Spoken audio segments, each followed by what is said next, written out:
রাসূল করিম সাল্লাল্লাহু আলাইহি ওয়াসাল্লাম এক সময় মদিনার মসজিদের পূর্ব দিকে, হাজী সাহেবরা জানেন যে কবরস্থানটা রয়েছে তার নাম জান্নাতুল বাকি। এই জান্নাতুল বাকির পিছনের রাস্তা দিয়ে রাসূল কয়েকজন সাহাবী সহ যাচ্ছিলেন। হঠাৎ করে কানে একটা ঘন্টার আওয়াজ শুনতে পেলেন।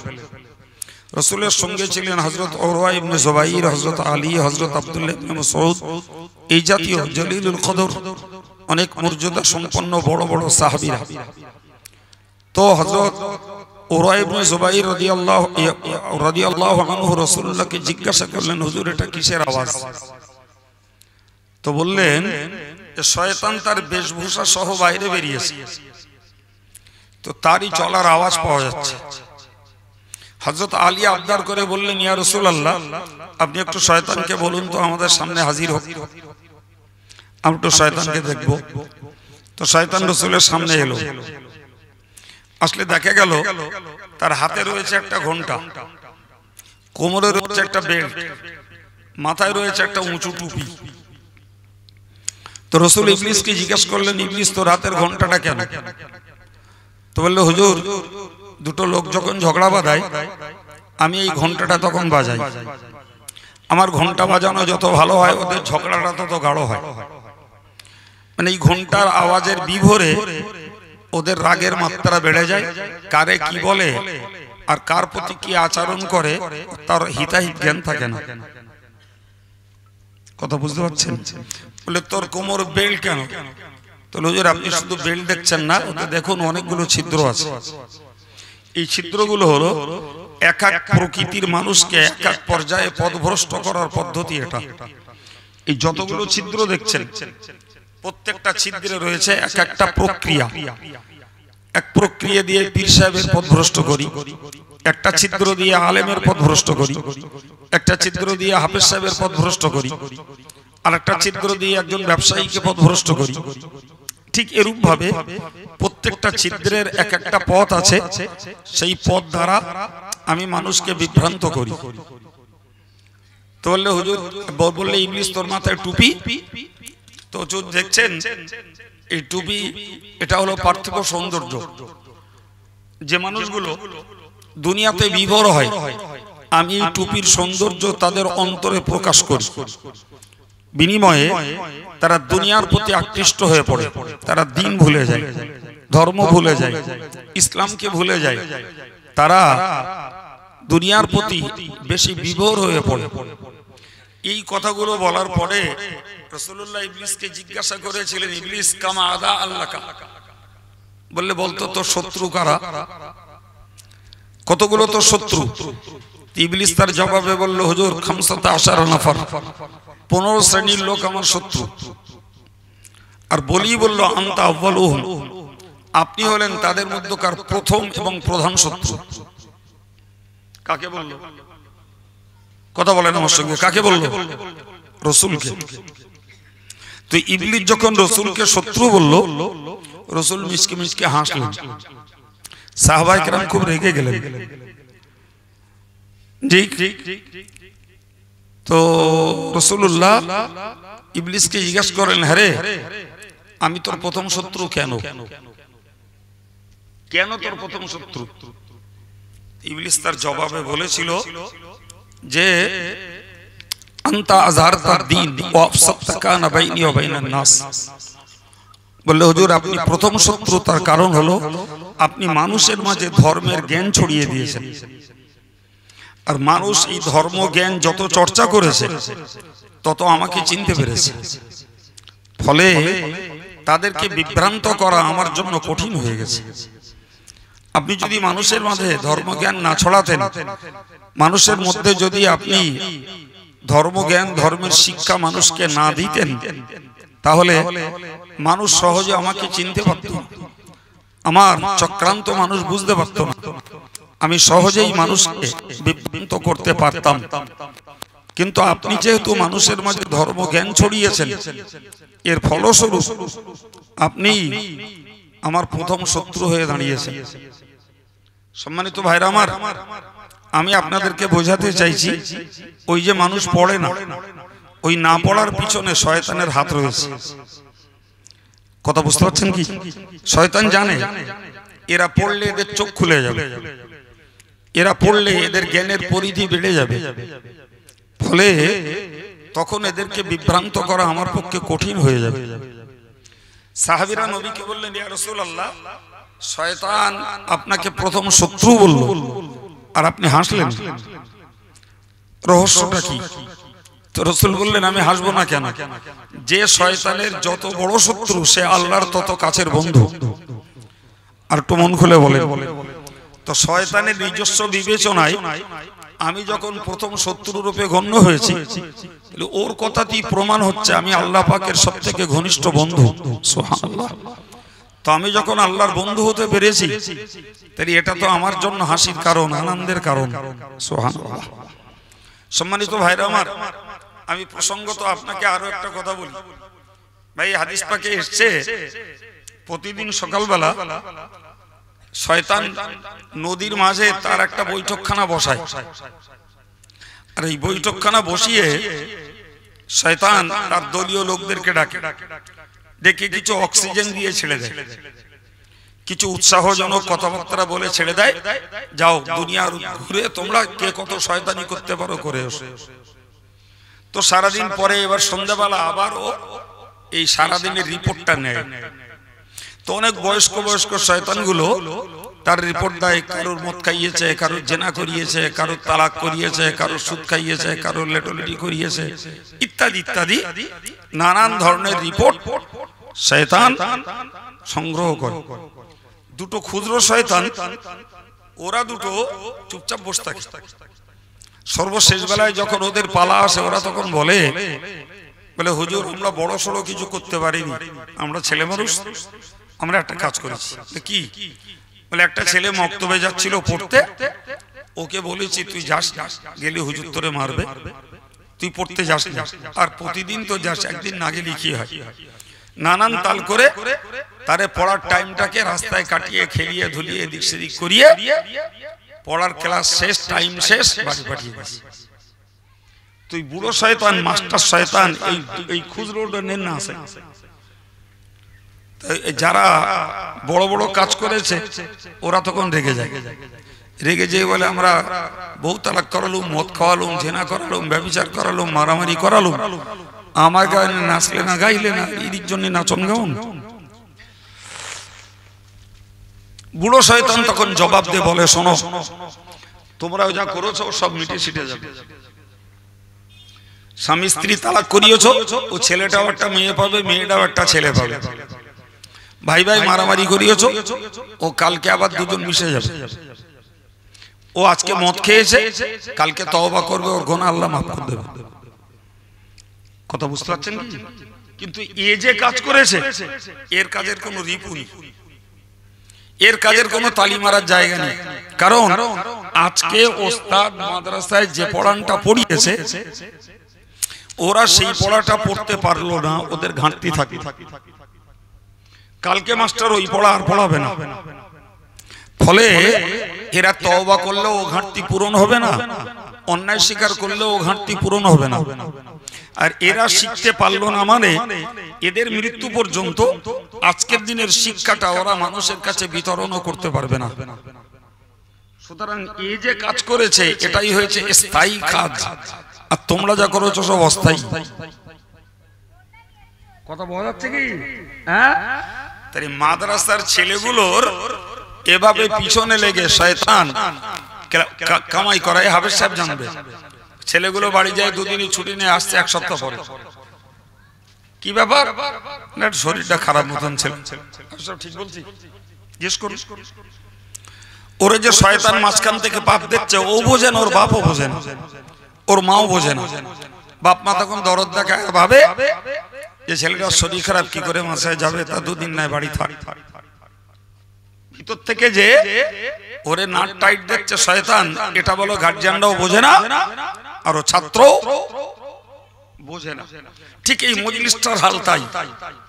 আপনি যে এখানে বসে নীরবে নিথরে নিস্তব্ধে কিছু জ্ঞান চর্চা করছেন, এর ভিতর দিয়ে শয়তানকে চিনতে পারছেন। আলহামদুলিল্লাহ, আপনাদের খুশনসিব, আপনারা অন্য জায়গার টান বাদ দিয়ে এই মুহূর্তের জন্য এই মজলিসে বসেছেন। জি, কিন্তু আপনি বাইরেটায় ঘুরে আসুন, প্রচুর প্রচুর বুঝদার ছেলে যারা জ্ঞান সংগ্রহ করতে পারে, যাদের ভিতরে চেতনা আছে, তারা এই মজলিসটায় অনেকে নেই, অনেকে নেই। ওদেরকে নানান চক্রে বাইরে রেখে দিয়েছে।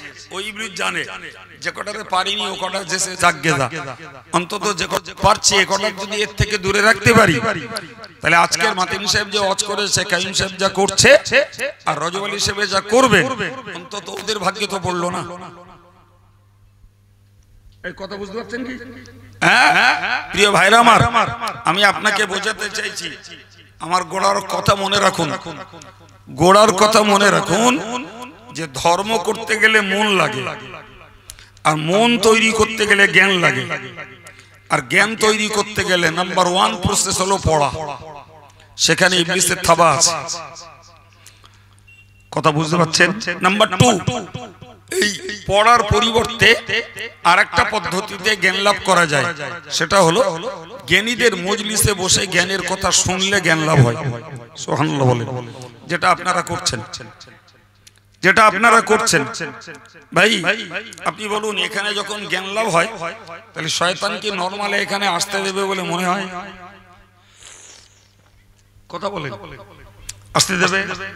আমরা প্রায় মজলিসগুলোতে দেখি, প্রায় মজলিসগুলোতে দেখি সবাই যত লোক তার 3 গুণ লোক দোকানে। ও চক্রকার, চক্রান্তটা কার? শয়তানের চক্রান্ত। তুই ওখানে যাস, ওখানে গেলি ওর লস, ওখানে গেলি ওর পথে বাধা। সুতরাং ও সহজে জ্ঞান চর্চার মজলিসে আসতে দেয় না। আপনি শুনুন, কোরআন আমি বলছি, মহান আল্লাহ বলেছেন, আল্লাযীনা ইসতামিউনাল কাওল ফায়াত্তাবিউনা আহসান। মহান আল্লাহ বলেন, যারা কথা শোনে, তো কথা শুনি মানে আল্লাহ আমাদের শোনার জন্য কান দিয়েছেন, যত রকমের কথা হোক সব কানে ক্যাচ করে। আল্লাহ বললেন, এই কথাগুলোর মধ্যে যেগুলো ভালো কথা, কোরআনের ভার্সনটা বুঝুন, যত কথা তুমি শুনতে পাও এর মধ্যে যে কথাটা ভালো কথা, ফায়াত্তাবিউনা আহসানা, ওই ভালো কথাটাকে যে মেনে চলে, তাহলে আগে শুনতে হবে, তারপরে তো মেনে চলার মন, ঠিক না বাবা? আপনি ভালো করে বুঝে বলুন দিন, এই যে লোকগুলো ধার্মিক হয়েছেন, নামাজি, দাড়িওয়ালা, টুপিওয়ালা, বেদাড়ি নামাজি অনেক আছে, বুকে হাত দিয়ে বলুন, এই লোকগুলো বই পড়ে ধর্ম করছেন কতজন? শতকরা 5টা লোক যদি পান, আমার কান্ডা ডলে দেবেন।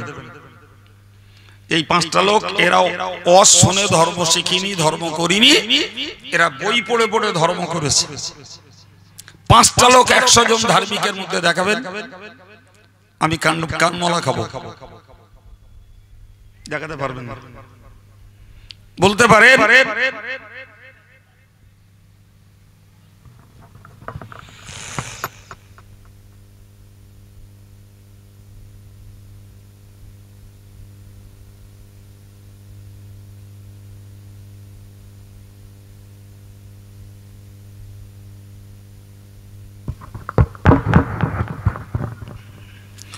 বলতে পারেন এরকম শুনে শুনে শুনে শুনে একটা মন তৈরি হয়েছে, আর সেই মনটাকে বিনা সাজগোজে কাজে লাগিয়েছেন।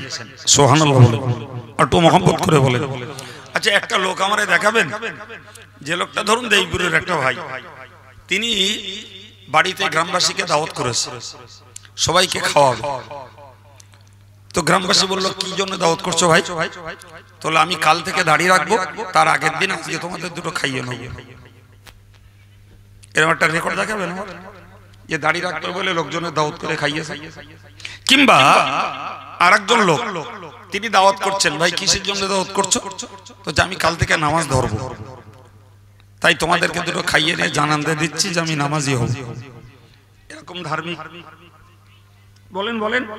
তাহলে এই জ্ঞান লাভ করতে করতে মনের অজান্তে একটা মানুষ এক সময় নামাজি হয়ে গেছে, একটা মানুষ এক সময় দাড়ি ছেড়ে দিয়েছে, মনের অজান্তে একটা মানুষ এক সময় আল্লাহওয়ালা হয়ে গেছে। জোরে বলেন।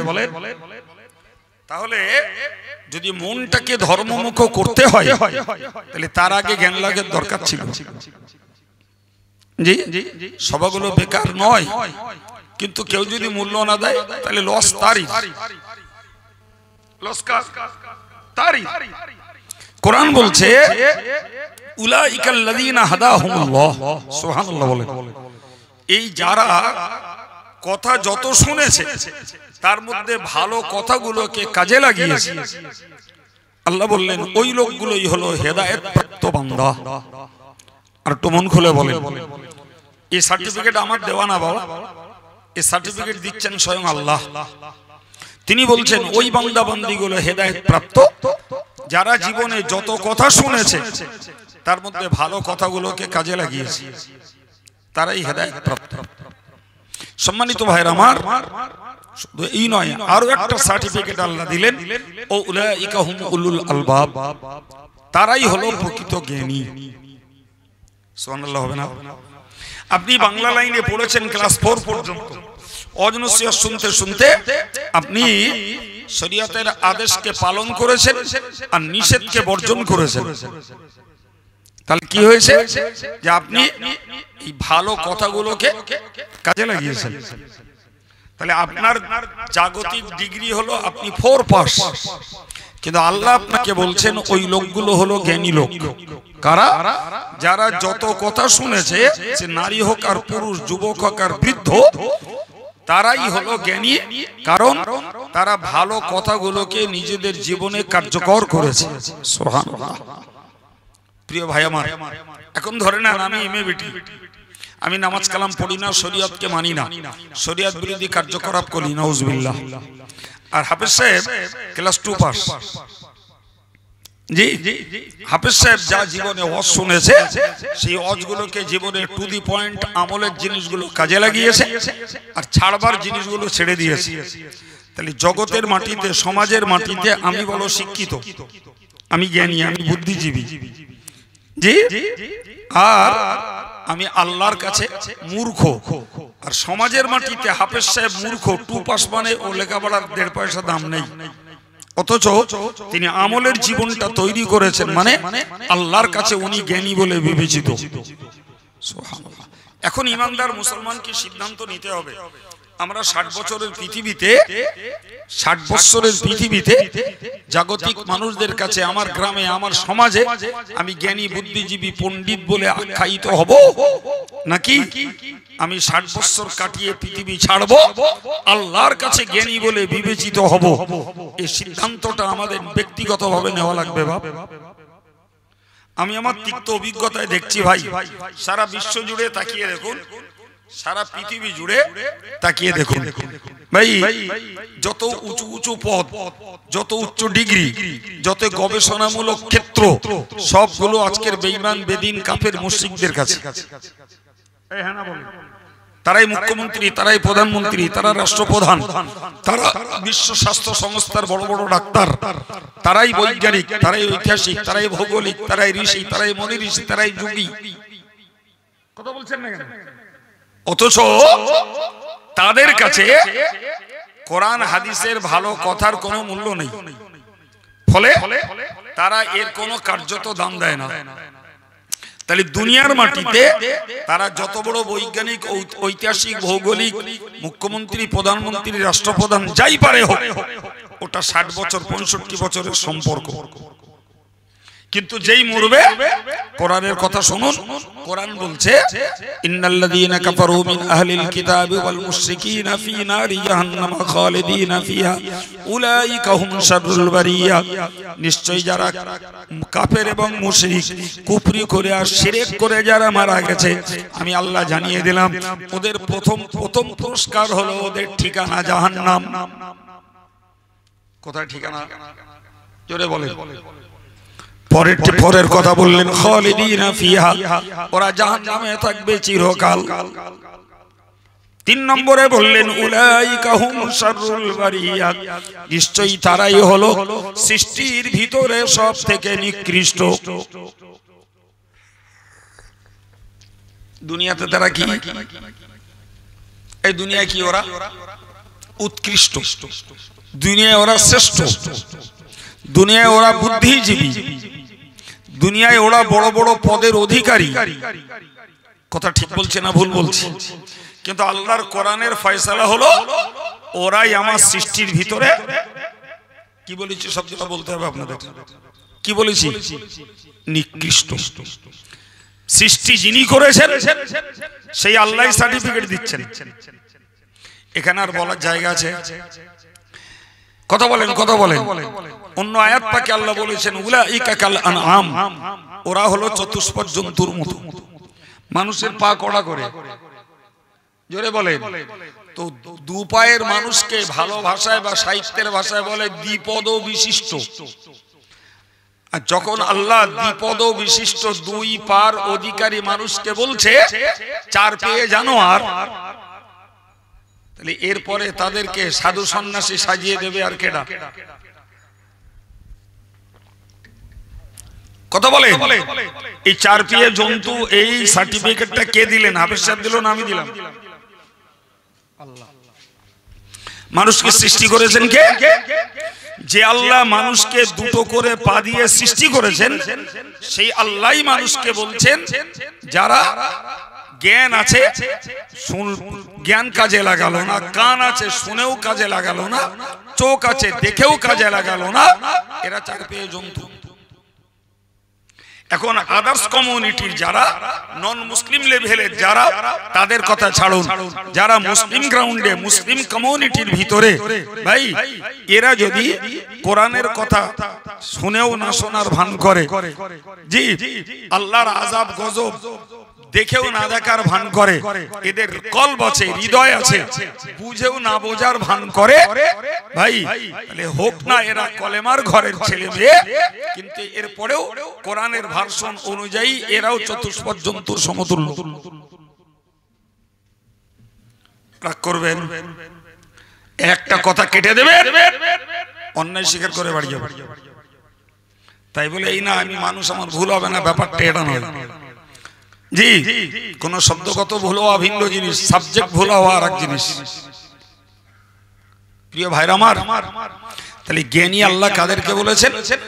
যারা জীবনে যত কথা শুনতে পায় সেই কথাগুলোর মধ্যে যেগুলো ভালো কথা সেইগুলোকে তারা জীবনে কাজে লাগায়, আল্লাহ ওদেরকে বললেন হেদায়েত প্রাপ্ত, আর ওদেরকেই বললেন জ্ঞানী। সুবহানাল্লাহ।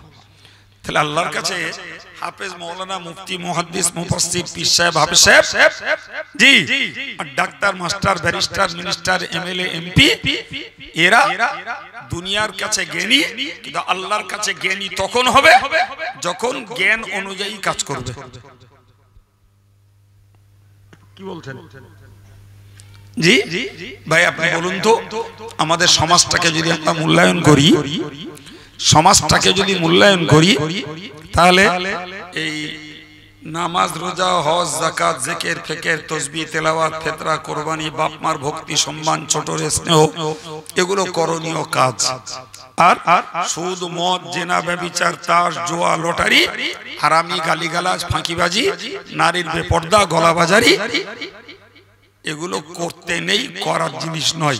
আচ্ছা এই দু রকমের জ্ঞান অ্যাডাল্ট একজন মুসলিম, সাবালেগ এবং সাবালিগা একটা ছেলে আর মেয়ে, এই দু রকমের জ্ঞান হয়নি কার? কথা বলেন, অজ মাথায় গেঁথে যাবে, কার হয়নি? আপনি আমারে দেখাবেন যে আমাদের গ্রামের এই পাড়াটা আছে যাদের কাছে হুজুর এই আদেশের জ্ঞান পৌঁছায়নি আর নিষেধের জ্ঞান পৌঁছায়নি। আমি হাফেজ সাহেবকে রিকোয়েস্ট করব, হাফেজ সাহেব আপনি আপনার দায়িত্বে এই পাড়ার লোকেদেরকে শিখিয়ে দেন। যদি হাফেজ সাহেব না দেয় আমারে বলবেন, পয়সা লাগবে না, বিনা পয়সায় লোক দিয়ে আপনার ওই অজ্ঞ মানুষদেরকে আমি শিখিয়ে দেওয়ার দায়িত্ব নিচ্ছি। আমার দেখাবেন। আর যদি মনে করেন না এদের জ্ঞান আছে কিন্তু জ্ঞানটাকে উল্টো পথে বিপরীত রাস্তায় কাজে লাগাচ্ছে, তাহলে এরা ডিগ্রি হোল্ডার, এ থেকে জেড পর্যন্ত এদের ডিগ্রি লেজুর আছে, কিন্তু আল্লাহর কাছে এরা নিকৃষ্ট। আল্লাহর কাছে কি এরা? আচ্ছা এরপরে আর কি করে জাতকে বোঝাতে হবে? আমার তো এরপরে বোঝানোর মতন ভাষা আর নেই। এখন বলুন ভাই পড়বো না আমরা। দ্বিতীয় সুযোগ ছিল শোনা, তাতেও আমরা নেই, থাকবো না। তাহলে জ্ঞান লাভ করার তিনটে পদ্ধতির দুটো আমাদের কাছে, একদল মানুষের কাছে বরং বেশি অংশ মানুষের কাছে দুটো পয়েন্ট মাইনাস। ইসলামী বই পুস্তক পড়বো না, ইসলামী জ্ঞানটা চর্চা যেখানে হয় সেখানে বসবো না, থাকবো না, শুনবো না।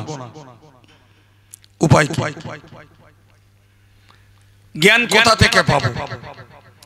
নাম্বার 3, আল্লাহর কোরআন বলেছে, ইয়া আইয়ুহাল্লাযীনা আমানুত্তাকুল্লাহা ওয়া কুনু মা'আস সাদিকিন। আমার আল্লাহ বললেন, ও ঈমানদারেরা, তোমরা আল্লাহকে ভয় করো এবং সত্যবাদীদের সঙ্গ লাভ করো। আল্লাহকে ভয় করো, সত্যবাদীদের সঙ্গ লাভ করো। যারা সত্যবাদী, যারা সাধু সজ্জন, এদের সঙ্গ লাভ করো। বিশ্বাস করুন ভাই আমার, একটা ভালো পরিবারের ভালো শিক্ষিত ছেলে, এই ছেলেটাকে আপনি একটা কুসঙ্গে মিশতে দেন, 2 বছর পরে দেখবেন ওর শিক্ষা দীক্ষার সংস্কৃতি, ওর ভদ্রতা, নম্রতা সবগুলো পরিবর্তন হয়ে অশিক্ষা, উচ্ছৃঙ্খল তৈরি হয়ে এবং ছেলেটার আচার আচরণ রুষ্ট রূঢ় হয়ে বেরিয়ে আসছে।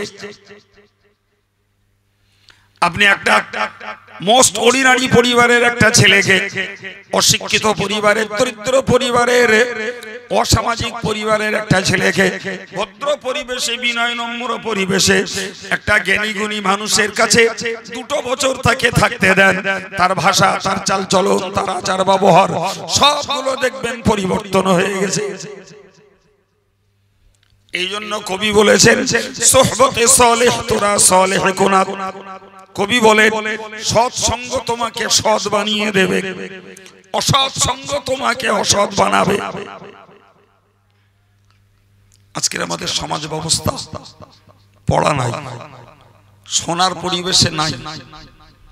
সঙ্গ দেবে, দেবীপুরে একটা বড় সুন্দর মসজিদ চলছে, সেখানে বোনোফাইড একজন ইমাম আছেন, নিত্য যিনি ডিউটি করছেন।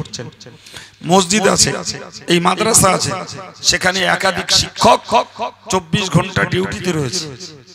আচ্ছা, এই গ্রামের 50টা যুবক যদি হয় মসজিদের ইমাম অথবা মাদ্রাসার শিক্ষক, তাদের কাছে যে বলতেন, হুজুর আমরা গ্রামবাসী, মসজিদও আমরা চালাই, মাদ্রাসাও আমরা চালাই, জি, পরের ছেলেরা এসে লেখাপড়া শিখে যাচ্ছে, আমাদের একটু শেখা হচ্ছে না।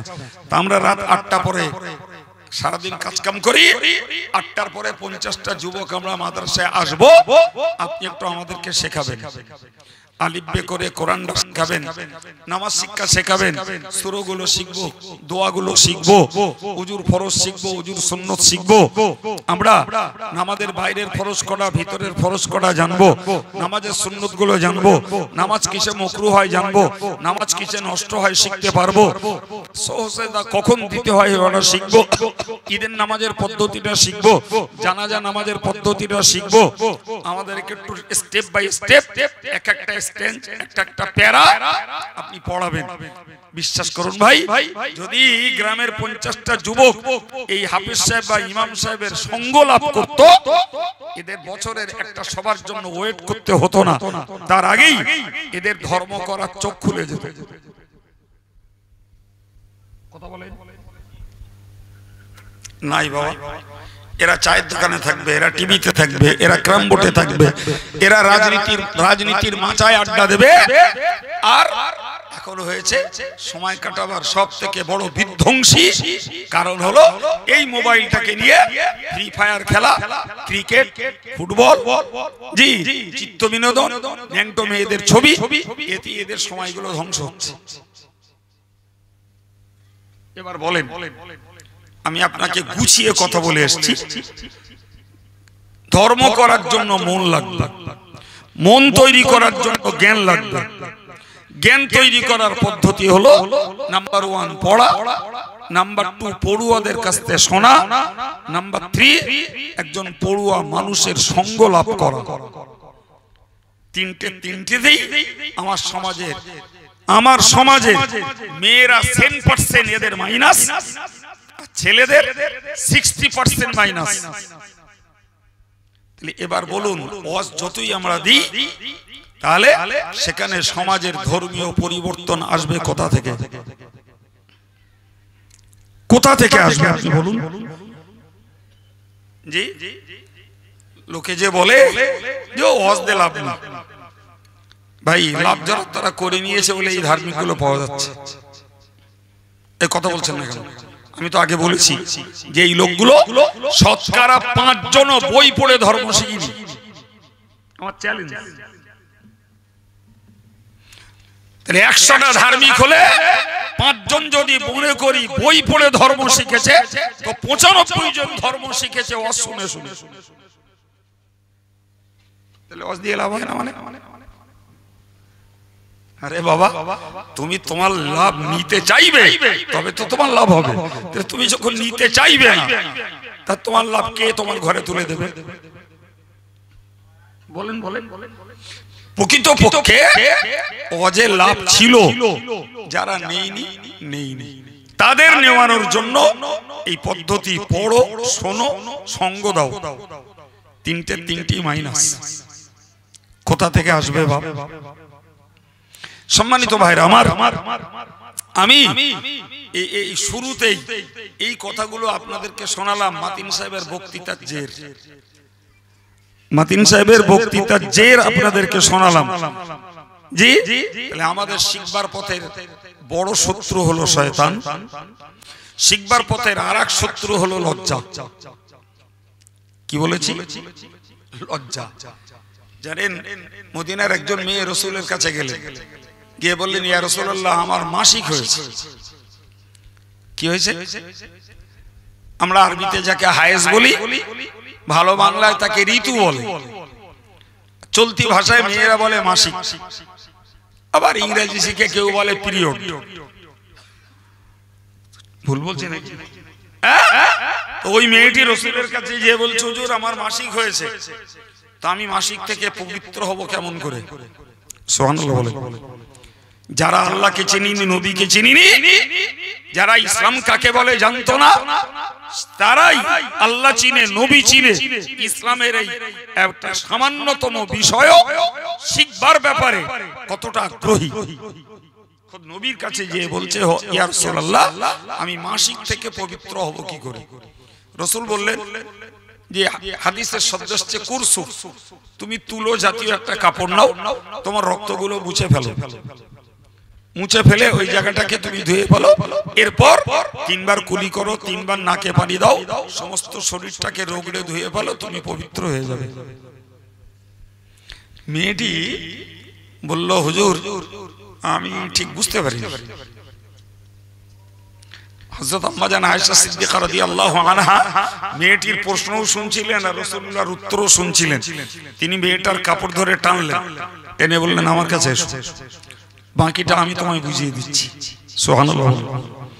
রাসূলকে আর উত্তর দিতে হলো না, বাকিটা কার্যকর চরিত্রটা কিরকম হবে আম্মা জান আয়েশা মেয়েটাকে ডেকে বুঝিয়ে দিলেন। নবী এর পরে বললেন, নিমান নিসাউ নিসাউল আনসার। রাসূল বললেন, মদিনার মেয়েরা ভালো মেয়ে। সুবহানাল্লাহ বলে।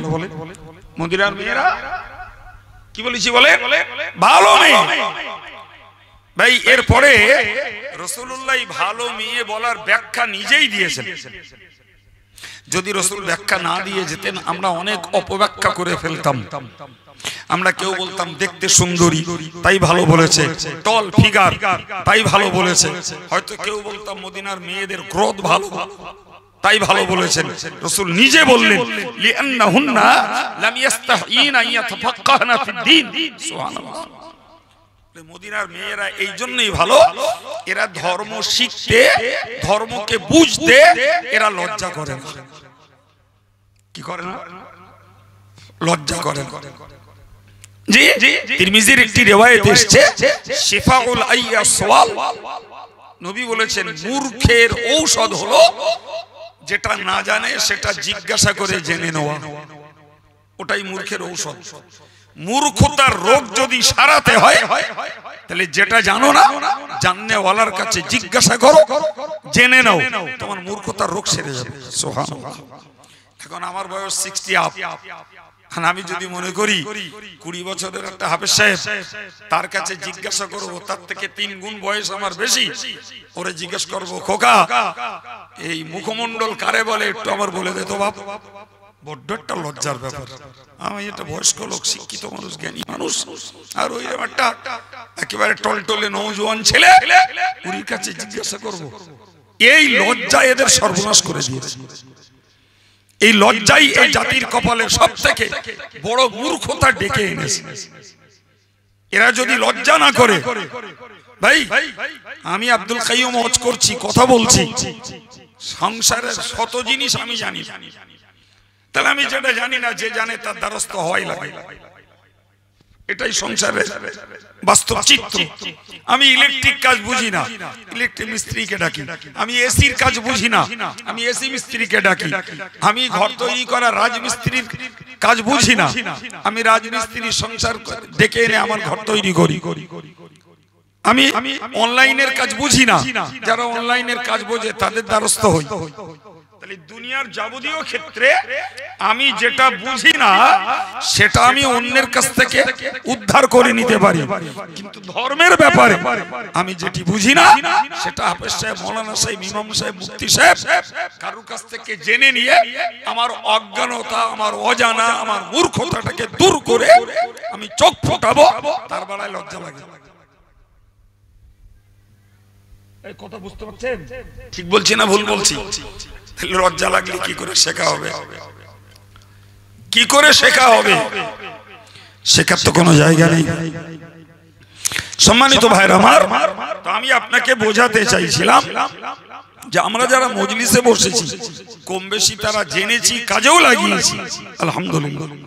বাকিটুকু মৌত পর্যন্ত আমাদের ধরে রাখার ডিউটি, ঠিক না ভুল? তবে ভাই আমি এতক্ষণ ধরে আপনারা যা বকেছি, এরকম বকতে থাকলে আমার আজকের টাইম অতি শেষ হয়ে যাবে, তা আমি ওদিকটায় আর যাবো না।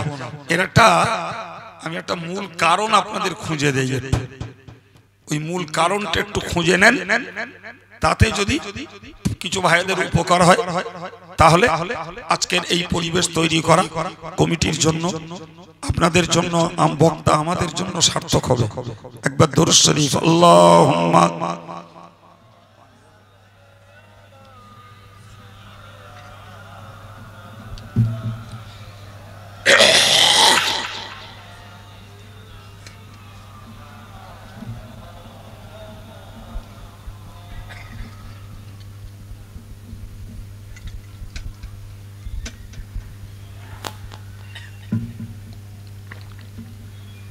আলহামদুলিল্লাহ। একটা কারণ খুঁজে দেবো বলেছি, মনে আছে আপনাদের? একটা কারণ খুঁজে দিচ্ছি। এই কারণটা উদ্ধার করতে পারলে আমাদের কিছু উন্নতি হতে পারে। ভাই আমি এই কারণটা আপনাকে বোঝাচ্ছি। কোরআন শরীফের একেবারে সূরা বাকারার প্রথম একটু অংশ গোড়ায় পড়েছিলাম, আপনাদের হয়তো ঠাঁই ঠিকানা জানা নেই, সাহেব জানে। সেখানে আল্লাহ বলেছেন যালিকাল কিতাব, এই সেই কিতাব। তার মানে ইন্ডিকেট করেছেন কোরআনের দিকে। কিসের দিকে? কোরআন শরীফের দিকে। বললেন এই সেই কিতাব। অভ্যন্তরীণ কথা ছিল, কথা হলো যা ছিল লৌহে মাহফুজে, সুবহানাল্লাহ, জি 7 তবক আসমানের ঊর্ধ্বে একটা সুরক্ষিত ফলকে ছিল। সেখান থেকে জিবরিল মারফত নবীর কাছে পাঠিয়ে দিয়েছেন, আর নবী সেটাকে মানুষের দরবারে পৌঁছে দিয়েছেন। যুগের পরিবর্তনে সেটাই আলহামদুলিল্লাহ কিতাব আকারে মসজিদে, মাদ্রাসাতে, আমাদের ঘরে ঘরে সেই কোরআন পৌঁছে গেছে। লৌহে মাহফুজের কোরআন এখন আমাদের ঘরে। এই জন্য আল্লাহ বললেন এই সেই কিতাব যা লৌহে মাহফুজে ছিল, আজকে তোমাদের অধীনে। লা রাইবা ফিহি, এই কিতাব আমি আল্লাহর পক্ষ থেকে নাজিল হয়েছে, এতেও সন্দেহ নেই। এবং এর এ টু জেড, এর মধ্যে যা কিছু বর্ণিত হয়েছে তারও সত্যতার কোনো সন্দেহ সুবহানাল্লাহ বলেন, সন্দেহ আছে বাপ? এর পরের অংশে আল্লাহ বললেন হুদাল লিল মুত্তাকিন, হুদাল লিল মুত্তাকিন। এই কিতাবটি হলো যারা খোদা ভীরু হতে চায়, যারা পরহেজগার হতে চায়, যারা সংযত মানুষ হতে চায়, তাদের জন্য পথ প্রদর্শক। মন খুলে বলে, একটু মহব্বত করে বলে। তাহলে কোরআন এক কথায় বলতে পারা যায় পথ প্রদর্শক। কাদের জন্য? এই শব্দটা মুখস্থ করে ফেলুন, মুত্তাকিনদের জন্য। কাদের জন্য বাবা? জোরে বলেন, কাদের জন্য? আর মুত্তাকিন মানে বলেছি খোদা ভীরু, অর্থাৎ যে আল্লাহকে ভয় করে। মুত্তাকি মানে বলেছি পরহেজগার, যে হারাম এবং সন্দেহ থেকে বেঁচে গুছে চলতে চায়। আরেকটা বলেছি সংযত, বাংলা বাংলি বলেছি। তার মানে যে মানুষটা নিজেকে সামলে চলে, এই মানুষটার জন্য কোরআনে রয়েছে সুন্দর পথ। তো আল্লাহ বললেন মুত্তাকিনদের জন্য কোরআন পথ প্রদর্শক। কারা মুত্তাকি? তার অনেক কটা গুণ বলা আছে, আমি একটা গুণের উপরে আপনাকে কথা বলছি। আল্লাযীনা ইউমিনুনা বিল গায়ব, যে মুত্তাকিন হলো তারা যারা অদৃশ্যকে বিশ্বাস করে। সুবহানাল্লাহ বলেন। এই বাক্যটা বলুন, মুখস্থ হয়ে যাবে। কি বিশ্বাস করে বাবা? অদৃশ্যকে যারা বিশ্বাস করে তারাই হলো মুত্তাকি। কোরআন শরীফের অন্য আয়াত পাকে আল্লাহ বলেছেন স্পষ্ট যে ওয়াজান্নাতিন আরদুহাস সামাওয়াতু ওয়াল আরদ, যে জান্নাত আল্লাহ বানিয়ে রেখেছেন যার প্রশস্ততা, যার চওড়া হলো আসমান আর জমিনকে জোড়া দিলে যতটা হবে জান্নাত ততটা চওড়া। ভাই পরিপূর্ণ আন্দাজ আমরা করতে পারবো না, পরিপূর্ণ আন্দাজ করা আমাদের দ্বারা সম্ভব না। কিন্তু বিজ্ঞানীদের একটা হিসাব বলে যে আসমান নাকি 25 লক্ষ বর্গ কিলোমিটার। তাহলে এর সঙ্গে দুনিয়াটা জুড়ে দিলে হবে 50 লক্ষ বর্গ কিলোমিটার। হিসাব ঠিক ভুল ওরাই জানে, আমি জানি না বলতে পারবো। তো যেটা বলছে তাই যদি হয়, আল্লাহ বললেন এই জান্নাতটাকে আমি বানিয়েছি মুত্তাকিনদের জন্য। আর একটু মন খুলে বলে, তাহলে আগে একটা মুত্তাকিন শব্দ বলেছি, এই বললাম। তাহলে কোরআন মুত্তাকিনদের জন্য পথ প্রদর্শক, আর জান্নাত ওই মুত্তাকিনদের জন্য বরাদ্দ। চিল্লে বলেন সুবহানাল্লাহ। আবার বলছি, কোরআন মুত্তাকিনদের জন্য পথ প্রদর্শক, আর জান্নাত মুত্তাকিনদের জন্য বরাদ্দ। তাহলে এ থেকে বুঝতে পারা যায় যে ভালো পথের পথিক হতে গেলে আর জান্নাতে যেতে গেলে কোরআনের পথকে আমাদের ফলো করা লাগবে। কথা ক্লিয়ার হয়েছে? এই হ্যাঁ না বলে, সেটাকে কোরআন এই শব্দে ব্যবহার করেছে মুত্তাকিন। আর মুত্তাকিন কারা বলেছি? আল্লাযীনা ইউমিনুনা বিল গায়ব, যারা অদৃশ্যকে জোরে বলেন বিশ্বাস করে। ছটা ছট বুঝুন। না দেখা আল্লাহকে বিশ্বাস করা, না দেখা রাসূলকে বিশ্বাস করা, না দেখা ফেরেশতাকে বিশ্বাস করা, কোরআন নাজিল হতে তিনি সেটাকে বিশ্বাস করা, যে আমার ভাগ্যের ভালো মন্দ দেখিনি জানি না বিশ্বাস করা, পরজগৎটাকে বিশ্বাস করা, কবর থেকে উঠতে হবে এটাকে বিশ্বাস করা। এর একটাও আমরা দেখেছি বাপ? একটাও দেখিনি। গেল একটা সাইড।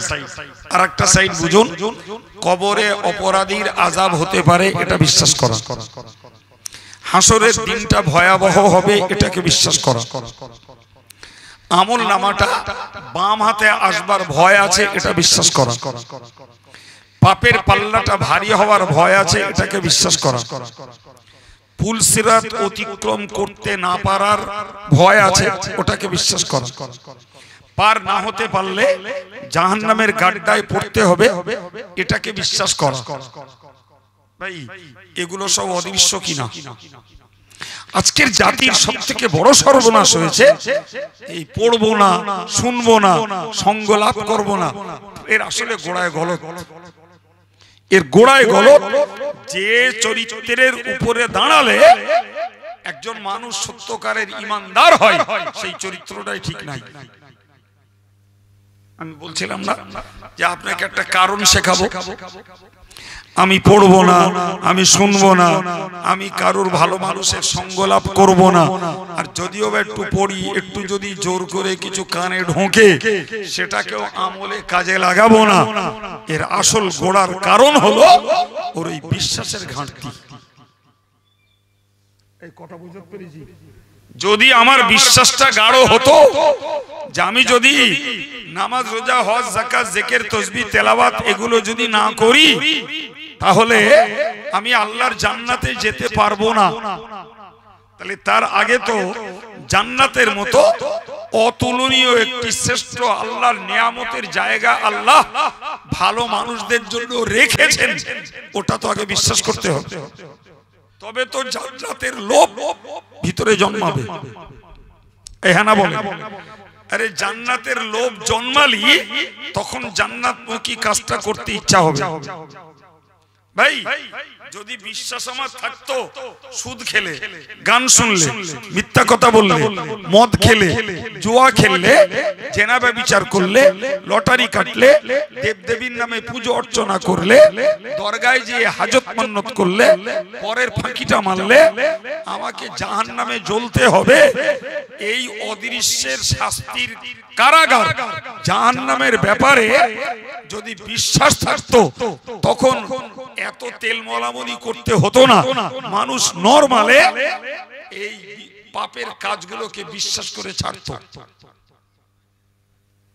বলেন, আমি আপনাকে যে কারণ নির্ণয় করছি, কারণটা আপনার ব্রেনে, আপনার চিন্তায়, আপনার বিবেচনায় ঠিক মনে হচ্ছে না ভুল? সর্বনাশ ওখানেই হয়েছে। সর্বনাশ ওখানেই হয়েছে যে এ মুসলিম পরিবারে জন্ম নিয়ে ও নিজেকে ইমানদার বলে পরিচয় দিয়েছে, মুসলমান বলে পরিচয় দিয়েছে, কিন্তু আদাতে মুসলমান হতে গেলে যে অদৃশ্যের বিষয়গুলিকে বিশ্বাস করতে হয়, সেই বিশ্বাসের জায়গাটায় ঘাটতি। কথা ঠিক বলছি বাবা? জি জি জি। আমার মজলিসে যারা শুনছেন, আমি তো ওভার স্যাঙ্গুইন যে এই মানুষগুলোর বিশ্বাস আছে বলেই এখানে বসে আছে। জি, আর এই কথাগুলো শুনলে তাদের বিশ্বাসটা আরো গাঢ় হবে, না কি বলছেন?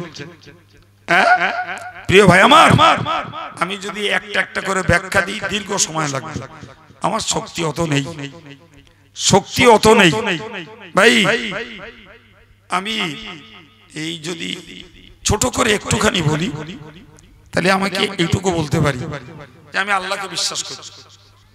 তাহলে আল্লাহ বিশ্বাসের ছোট্ট পরিধি হলো আমার হায়াত, মৌত, রুজি, রোজগার, মান, সম্মান, রোগ, রোগের মুক্তি, জি, আমার সচ্ছলতা, আমার দারিদ্রতা, সব কিছুর একছত্র অধিপতি আমার আল্লাহ। আচ্ছা, এই বিশ্বাসটা যার তৈরি হয়েছে আপনি বলুন ওই লোকটা বাঁচার নামে কোন শিরকের কাজ করতে পারে? হ্যাঁ হ্যাঁ বলেন। রুজির নামে ওই লোকটা কোন হারামের পথ নিতে পারে? সুস্থ হওয়ার নামে ওই লোকটা ডাক্তার, কবিরাজ, তদবির কারকের উপরে ভরসা করতে পারে? বলেন ভাই। সম্মান লোভের নামে লোকটা দুর্নীতিবাজ হয়ে অন্যায় নীতির কাছে মাথা নত করতে পারে? একটা জায়গায় সবে বলছি, আমার সঙ্গে কথা বলুন, পারে কি? তাহলে যে সমাজ যারা আজকের বাঁচার জন্য অন্যের দ্বারস্থ, আজকে বাঁচার জন্য শিরকের রাস্তা, সম্মানের জন্য যারা দুর্নীতির রাস্তা ধারণ করছে, আপনি নাম্বার 1 বলুন আল্লাহ বিশ্বাসের ব্যাপারে এদের বিশ্বাস পেকেছে না দুর্বল আছে? এরকম লোক সমাজে আছে না নাই? গিজগিজ করছে, গিজ গিজ করছে ভাই। ভাই আমি বিশ্বাস করি আল্লাহর ফেরেশতাকে। আপনাকে কি বোঝাবো, আপনি শুনুন। এই দুনিয়ার মানুষের কিবলা হলো কাবা শরীফ, যার জন্য আমরা বলে থাকি মুতাওয়াজ্জিহান ইলা জিহাতিল কাবা। আমরা নামাজে বলি না ভাই, জি আমি আকৃষ্ট হচ্ছি কাবার দিকে। মুতাওয়াজ্জিহান ইলা জিহাতিল কাবা এর মানে হলো আমি আকৃষ্ট হচ্ছি কাবার দিকে। তো এই দুনিয়াতে মানুষের কিবলা জন্য যেমন কাবা আছে, এর বরাবর 7 আসমানের ঊর্ধ্বে আরেকটা কাবা আছে। ওই কাবাটার নাম হলো বাইতুল মামুর। কি বলে? আর ওই কাবাটাকে ফলো করে ইবাদত করে ফেরেশতারা। সুবহানাল্লাহ। তো কিতাবে এসেছে, তাফসীর কারো লিখেছেন যে ইয়াদখুলু ফীহি ফী কুল্লি ইয়াউমি ৭০,০০০ মালাক। প্রতিদিন ওই কাবায় প্রবেশ করে ৭০,০০০ ফেরেশতা। কত বলেছি বাবা? একটু জোরে বলেন। ৭০,০০০ ফেরেশতা। আর একবার যে ঢোকে কিয়ামত পর্যন্ত সেই ফেরেশতার আর ঢোকার সুযোগ নাই। কিছু বোঝা গেল কি? আচ্ছা বলুন দিন, যদি দিনে ৭০,০০০ করে ফেরেশতা ওই বাইতুল মামুর নামক কাবায় প্রবেশ করে, আর সেই দিনের জন্য তার ইবাদতের ওটাই ফিক্সেশন, ওটাই নির্ধারণ, কিয়ামত পর্যন্ত তার আর ওই বাইতুল মামুরে ঢোকা হবে না। এবার আপনারা একটু বলেন যে ফেরেশতার সংখ্যা কি গোনা যাবে? বলেন বলেন, কি সর্বনাশ বলুন দিন। কিতনা ফেরেশতা না জানি আল্লাহ, যে দিনে কত করে ঢুকছে? ৭০,০০০। আর একবার যে ঢুকেছে কিয়ামত পর্যন্ত আর কোনো বাবা। এই ফেরেশতাকে বিশ্বাস করতে হয় আমাদের। জি আমাকে বিশ্বাস করতে হবে। আমার নিজের কাছেও ফেরেশতা আছে, তেনারা নূরের তৈরি। নূর মানে আলো, আলোর কোনো ওজন নেই। ফলে আমাদের কাছে ফেরেশতা থাকলেও আমরা কোনো ভার বুঝতে পারি না। আলো কোনো জায়গা দখল করে না।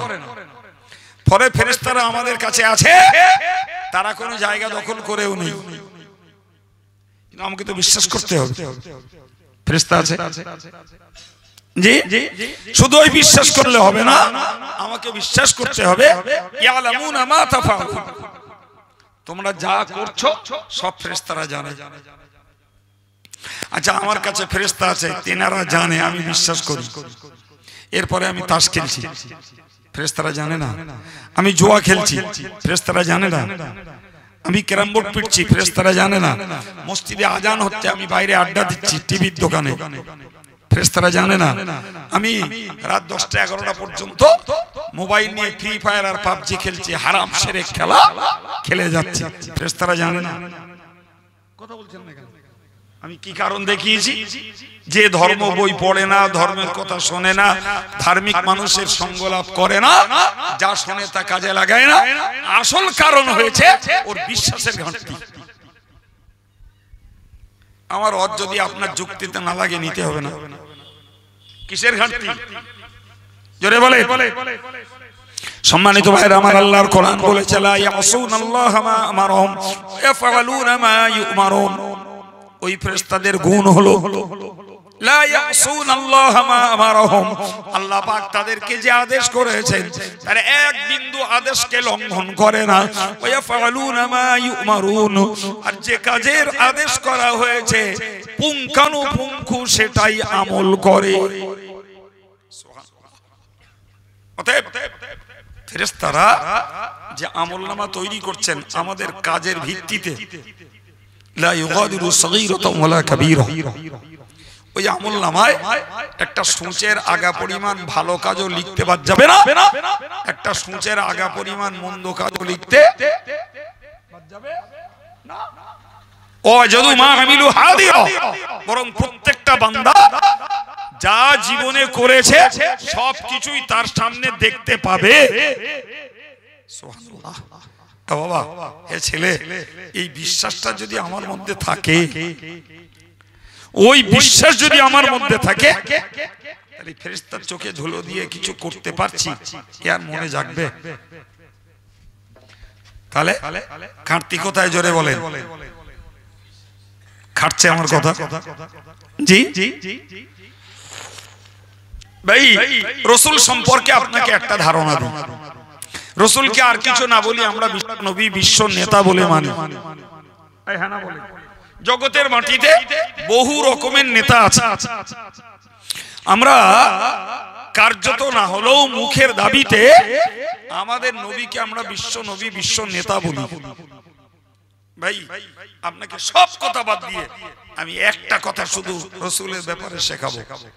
ভাই কিয়ামতের দিনে রাসূলুল্লাহ যার পক্ষে সাক্ষী দেবেন, কথা শুনছেন? রাসূলুল্লাহ যার পক্ষে সাক্ষী দিবেন সে কিয়ামতের দিনে রিলিজ পেয়ে যাবে, ছাড় পেয়ে যাবে। সুবহানাল্লাহ বলে। কিন্তু রাসূল যার বিপক্ষে সাক্ষী দেবেন তার কপাল পুড়বে। কথা বোঝা গেল? এবার বুঝুন ভাই, সাক্ষী দিতে গেলে সরজমিনে হাজির থাকতে হয়। তো রাসূল 1400 বছর আগে 63 বছর বয়স পেয়ে রাসূল পর্দা নিয়ে কবরে চলে গেছেন। এই সুদীর্ঘ 1400 বছর ধরে আমাদের মাঝে রাসূল নেই।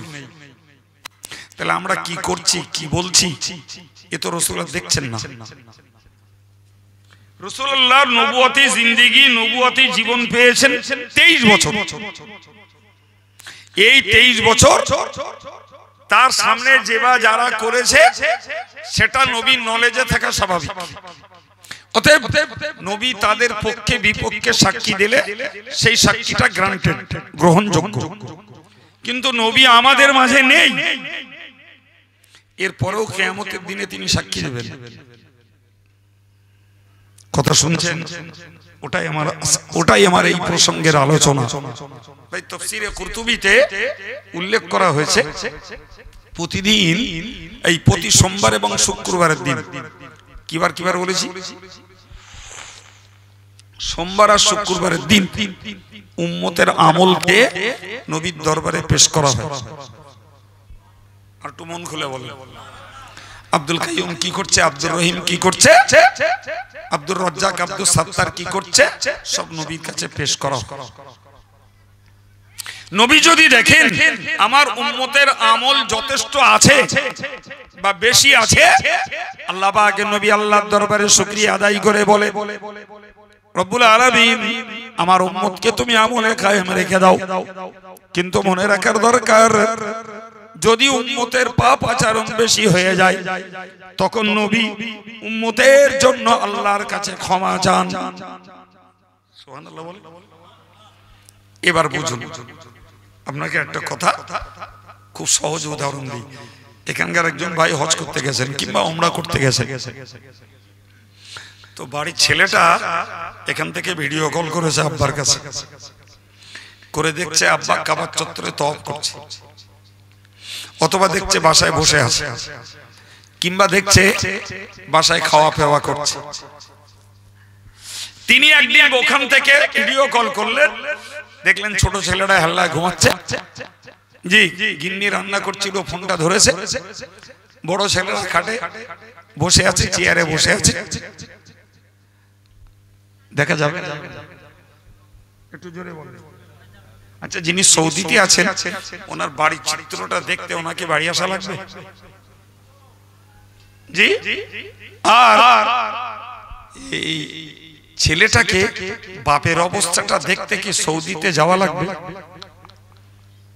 তাহলে ভিডিও ক্যামেরার বিনিময়ে সৌদির রিপোর্ট ভারতে বসে আর ভারতের রিপোর্ট বাড়ি বসে পাওয়া যাচ্ছে। আচ্ছা, নবীর দরবারে উম্মতের আমলগুলোকে যখন পেশ করা হবে তাহলে কি নবীকে আমাদের মাঝে আর আসা লাগবে? ওরা মরা মরা উত্তর দিচ্ছেন কেন? জ্যান্ত মতন উত্তর দেন, লাগবে আসা?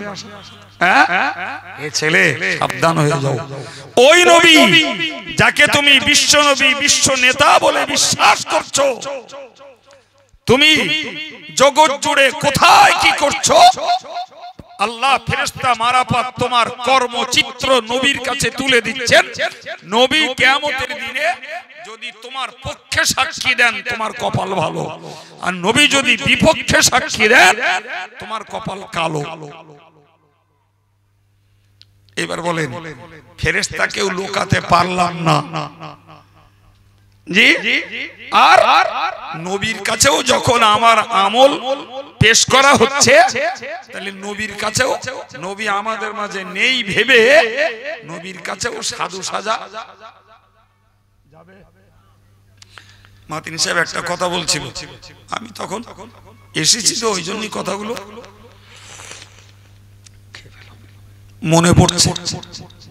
মনে আছে আপনাদের যে কোন কেতাবে বলা আছে যে কবরে একটা প্রশ্ন করা হবে, সে প্রশ্নটা কি? রাসূলুল্লাহর ছবিটা দেখিয়ে বলা হবে হাল তারিফু হাজার রাজুল, তুমি কি এই লোকটাকে চেনো? মনে পড়ছে কি এবার না এখনো মনে আসেনি?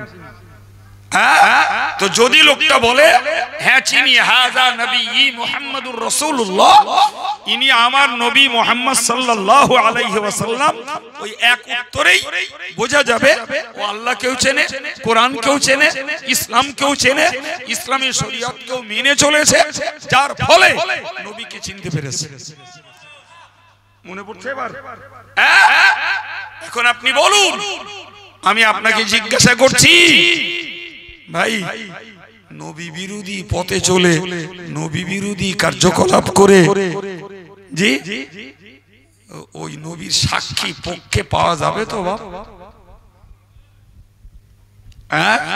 আবারও আমার একই কথা, জি এই বিশ্বাসের ঘাটতিতেই আজকে ইসলাম ধর্ম জীবন গড়ার সব থেকে বড় বাধা হয়ে দাঁড়িয়েছে। মুখে সব বলি আল্লাহ বিশ্বাস করি, নবী বিশ্বাস করি, জি ভাই আমরা কোরআন বিশ্বাস করি। আমি একদম আমার এই আলোচনাটার গোড়ায় বলেছিলাম যে কোরআন আল্লাহর পক্ষ থেকে নাজিল হয়েছে, এতে যেমন সন্দেহ নেই, কোরআনের এ টু জেড যা কিছু বলা আছে তাতেও কোনো বলেন বলে সন্দেহ নেই। আচ্ছা, ওই বিশ্বাসটা যদি ঠিক থাকে তাহলে কোরআন এই যত জাহান্নামের কাজের কথা বলেছেন, যত জাহান্নামমূলক অপরাধের কথা বলেছেন, আচ্ছা ওই বিশ্বাসটা যদি কারো থাকে তাহলে সে কোরআন বিশ্বাস করেছে বলে প্রমাণ হবে।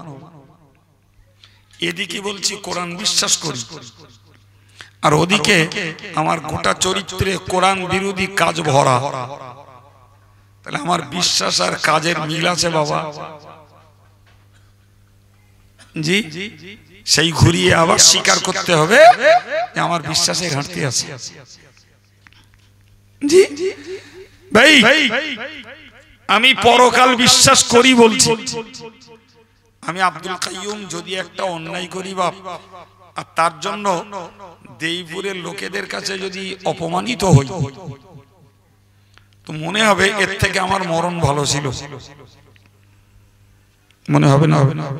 আচ্ছা, যে অপরাধটার জন্য আমি অপমানিত হয়ে মনে করছি যে এর থেকে আমার মরণ ভালো ছিল, এটা তো সামান্য দেবীপুরের এক গ্রামের হাজারটা লোক নাই হলো, আর সেই অপরাধের জন্য কিয়ামতের মাঠে লক্ষ কয়েক লক্ষ কোটি মানুষের মাঝে আমাকে লাঞ্ছিত ও অপদস্থ হতে হবে।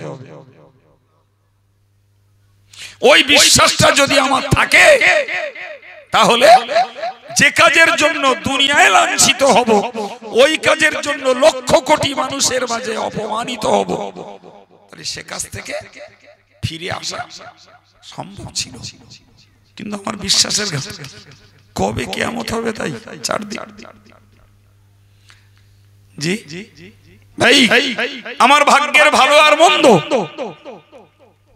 কোরআন বলছে কুল কুল্লুম মিন ইনদিল্লাহ, তোমার ভাগ্যের ভালোটা ভালো এবং মন্দটা দুটোই আল্লাহর পক্ষ থেকে আসে। কার পক্ষ থেকে? জোরে বলে, আল্লাহর পক্ষ থেকে।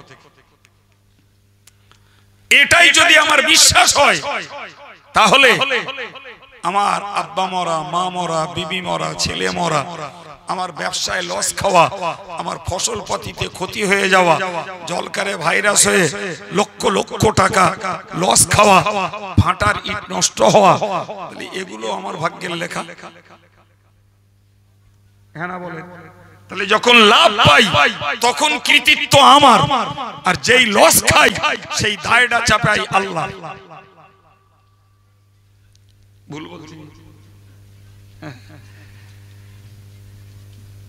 একজন আরেকজনে জিজ্ঞেস করছে, বলছে ভাই তোমার ধান কেমন হয়েছে? বলছে আমার ধান খুব ভালো হয়েছে। বলছে কিরকম?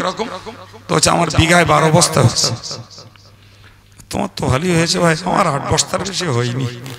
তো হচ্ছে খোকা, ধান কি হয়? ধান ফলিয়ে নিতে হয়। আমি আমার বানানোর কথা বলছি মনে হচ্ছে? ইমানদারদের ভাষা বলছি, ইমানদারদের ভাষা বলছি, সবাই না, কিছু কিছু ভাই। তা ভালো, তুমি ফলিয়ে এনেছো, সার, কীটনাশক, পানি, টাইম টু টাইম নিংড়ানো, সবকিছুর কাজ করেছো, আগামী বছর আবার চাষ করেছে, সেই চাষে 2 বস্তা ধান আর 10 বস্তা চিটে।